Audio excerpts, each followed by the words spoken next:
হে জগতবাসী, আজ আমি আপনাদের সামনে একটি আলোচনা নিয়ে আসলাম। সে আলোচনাটি হলো যে পৃথিবীতে এসেছি আমরা, বিভিন্ন ধরনের কথা, বিভিন্ন ধরনের বিষয় আমরা দেখতে পাই। কিছু কিছু বিষয় আছে যে মাথায় ধরে না। তো মাথায় ধরে না, কিন্তু গভীর চিন্তা করতে গেলে ধরবে, কিন্তু সেই গভীর চিন্তার মধ্যে মাথাটা যায় না, কেননা সেই পরিস্থিতি আমরা কাটাইনি। তো আজকের যে কথাটি সেটি হলো, যারা আল্লাহর ইবাদত করে, যারা আল্লাহর সৎ পথে থাকে, যারা আল্লাহর পথে সাধনায় নিজেকে নিয়োগ করে রাখে, তাদের জ্বালা যন্ত্রণা বেশি, তাদের অভাব বেশি, এবং তারা অনেক মানুষের কাছে, অনেক মানুষ বলতে যারা 4 হাত পা নাক মুখ নিয়ে জন্ম নিয়েছে, এরকম মানুষদের কাছে তারা লাঞ্ছিত বঞ্চিত। কিন্তু এই লাঞ্ছিত বঞ্চিত হয়ে কিছু কিছু মানুষ মুচকি হেসে দেয়, আবার কিছু কিছু মানুষ এটার বিরোধ করে তার সাথে টক্কর দিয়ে কথা বলে যায়, তক্র বিতক্র করে এবং হাতও তোলে। তবে যে ব্যক্তি হাত তুলল, বোঝা গেল তিনি পূর্ণ মুমিন ব্যক্তি নয়। তো দেখা যায় যে কিছু কিছু ব্যক্তি আছে অনেক দুঃখ কষ্ট পাইল, যে শুধু শুধু একজন আরেকজনকে দুঃখ দিল।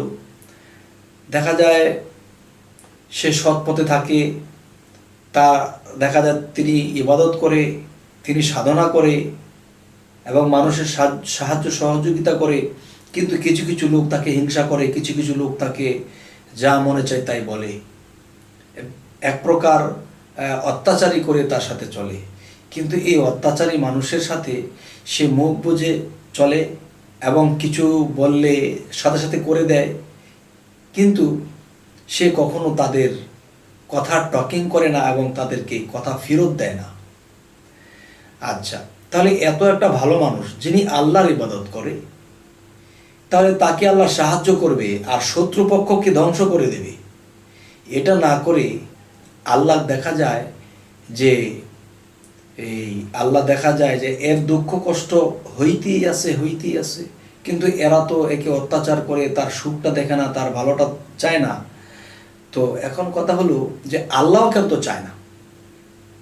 একজন মুমিন ব্যক্তি আল্লাহর ইবাদত করে, আল্লাহর পথের অগ্রসর হয়েছে এবং তিনি নিয়মিত আল্লাহর কাজ করে, আল্লাহ তাকে সাহায্য না করে, কিন্তু এদেরকেও কিছু বলে না আর ওনাকেও সাহায্য করে না। এই কারণটা কি? হে জগতবাসী, যে আল্লাহ বলতেছে, আল্লাহর যে মনোভাব, আল্লাহর কথা বা আল্লাহর যে মনোভাব, সেই বিষয়টি হলো যে আমার মুমিন, সে কখনো কমিনের কথায় রাগ করবে না। এক, যদি সে রাগ করে তাহলে সে মুমিন থাকবে না। এই একটি বিষয়। আরেকটি বিষয় হলো যে আমি যে বান্দাকে ভালোবাসি এবং যে বান্দা আমি আল্লাহকে ভালোবাসে, তখন সেই বান্দারা যখন আমার ইবাদত করে আমার দিকে অগ্রসর হয়, তখন আমি তাদের পথে কাঁটা দিই, দেখি কাঁটা পাড়াইয়া কি আসে নাকি পিছনে ব্যাগ রিটার্ন করে। এই একটা বিষয়।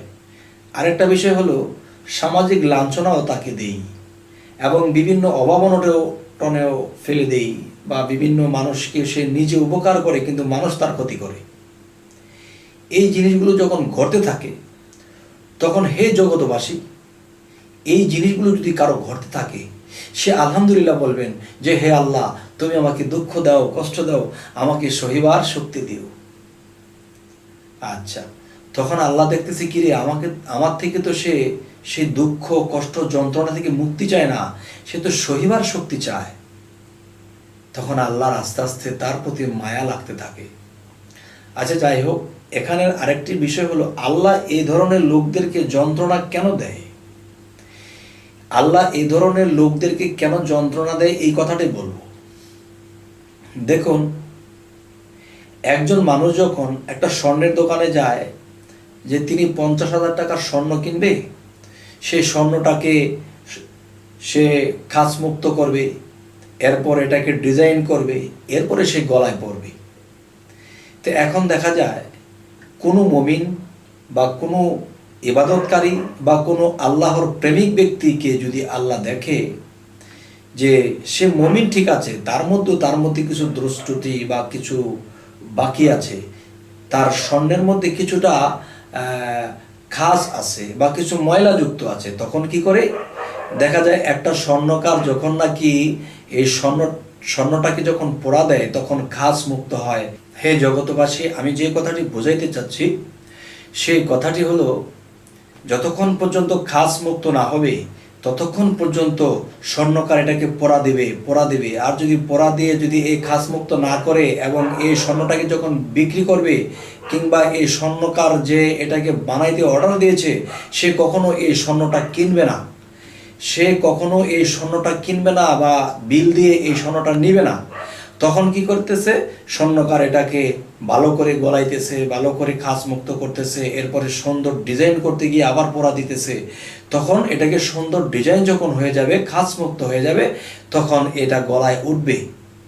তো হে জগতবাসী, একটা মমিন ব্যক্তি যে কিছুটা সে মমিন, আবার কিছুটা তার মধ্যে দাগ আছে বা কিছুটা তার ভিতরে সমস্যা আছে, আল্লাহর প্রতি পূর্ণ প্রেমিকও আছে, বিশ্বাস ভক্তিও আছে, কিন্তু দেখা যায় কিছু কিছু বিষয়ে তার মধ্যে কিছু সমস্যা আছে। তখন আল্লাহ কি করে, যে সামাজিক লোক দিয়ে তাকে লাঞ্ছনার মধ্যে ফেলায়, তাকে বিভিন্ন লাঞ্ছনার মধ্যে ফেলে কি করা হয়, তাকে পোড়া দেওয়া হয় অভাবের আগুনে, প্রেমের আগুনে, সাধন আগুনে, সামাজিক আগুনে, ফ্যামিলির কথার যন্ত্রণার আগুনে, সমস্ত যন্ত্রণার আগুনে পুড়ে এই লোহাটাকে যেরকম পুরোপুরি খাস মুক্ত করে, যেমন স্বর্ণটাকে পুরোপুরি খাস মুক্ত করে, ঠিক এই ব্যক্তিটাকে আল্লাহ সে খাস মুক্ত ময়লা মুক্ত করে নিজেকে পবিত্র করে নেয়। যখন পবিত্র হয়ে যায়, সেই পবিত্র মানুষের ভিতরে আল্লাহ বসত করে। হে জগতবাসী, এই জন্য আল্লাহ কোরআনে একটি জায়গাতে বলেছেন যে নিজেকে পবিত্র করলো তিনিই সফল কাম। আর নিজেকে পবিত্র করতে গিয়ে মানুষের এসব কথার যন্ত্রণা, সমস্ত যন্ত্রণা যখন ভেদ করবে এবং মুখে হাসি রাখবে, ভিতরে বুক ফাটা চিৎকার, দুঃখের যন্ত্রণার চিৎকার, কিন্তু মুখের মধ্যে হাসি, তো এই ভাব যদি কোনো মানুষের থাকে তাহলে সে অবশ্যই নিজেকে পবিত্র করতে পারবে এবং সে অবশ্যই আল্লাহ পর্যন্ত পৌঁছে যাবে ইনশাআল্লাহ।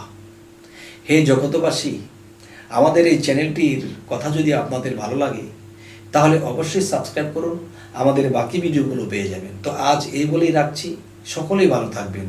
আল্লাহ হাফেজ।